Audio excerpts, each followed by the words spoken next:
como su nombre lo dice, es la atención básica, inicial, prehospitalaria, médica, que se le puede dar a una persona que ha sufrido algún tipo de lesión, enfermedad o algo por el estilo.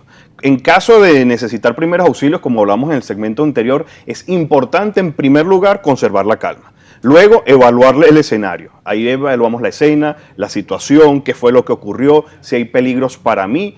Y luego es que entonces voy a activar los sistemas médicos de urgencia a través del número integral de emergencia, que es 911. Recordemos que ya en Venezuela el sistema integrado de emergencias es el número 911 para cualquier operadora de telefonía celular. 911, apréndete ese número, enséñaselo también a tus niños. ¿Qué debe tener el botiquín de primeros auxilios?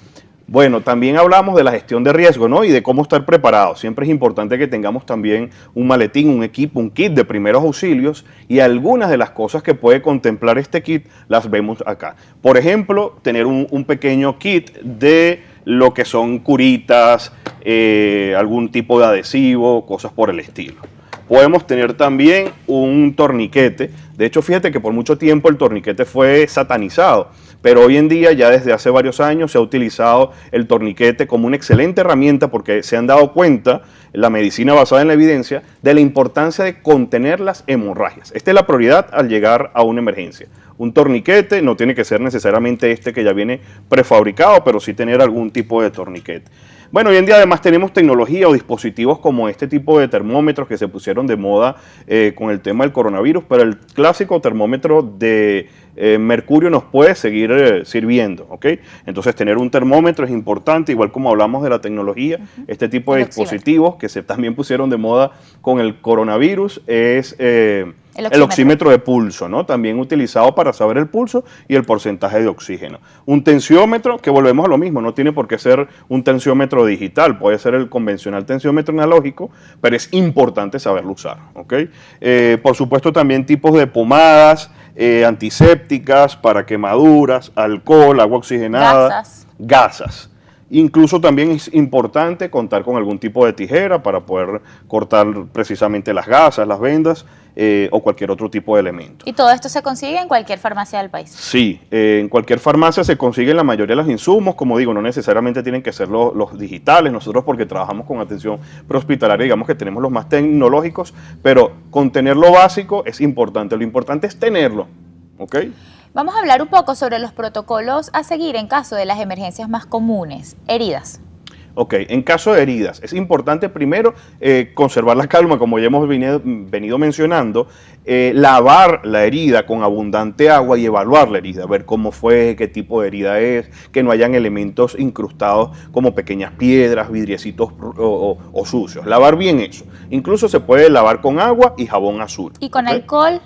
Bueno, hace cierto tiempo se considera que el alcohol puede generar algún tipo de quemadura sobre la herida. No, y en el caso de los niños sufren mucho, les arde mucho. Claro, de hecho es preferible, bueno, hoy en día hay soluciones antisépticas, pueden ser soluciones a base de yodo, es importante verificar que la persona no sea alérgica al yodo en ese caso, ¿no? Pero hay otros tipos que por no mencionar marcas comerciales, pero otro tipo de soluciones antisépticas que no necesariamente son el alcohol, ¿ok? Es importante, sí, desinfectar esa herida y al final poner una cura. Y si es una herida grande, que la hemorragia continúa, que no la podemos detener, en ese caso sí, pues vamos a tener que trasladar a un centro asistencial. Atragantamiento. Ok, atragantamiento. Ahí tenemos que tomar en cuenta que es lo que se llama obstrucción de la vía aérea por cuerpo extraño.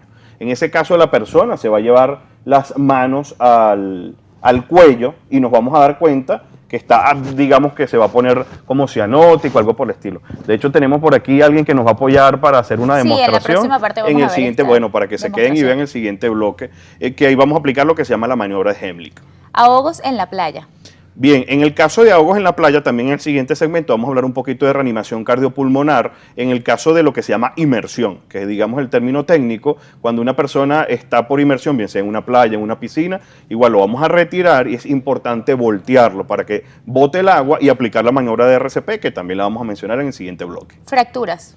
Importante en la fractura, si es abierta, pues igual vamos a limpiar como que fuera una herida, pero una de las consideraciones que tenemos que tomar en cuenta en las fracturas es que hay que inmovilizar en la posición que esté, Vamos a inmovilizar con algunas ramas, algún tronco, alguna madera, alguna tabla, un periódico, con cualquier cosa que nos permita inmovilizar eso para poder trasladar a la persona. Y si es una fractura abierta, es decir, que hay exposición de tejidos, debemos contar con ese tipo de soluciones que acabamos de mencionar, aplicar gasas con solución y trasladar a esa persona inmediatamente. Crisis epiléptica.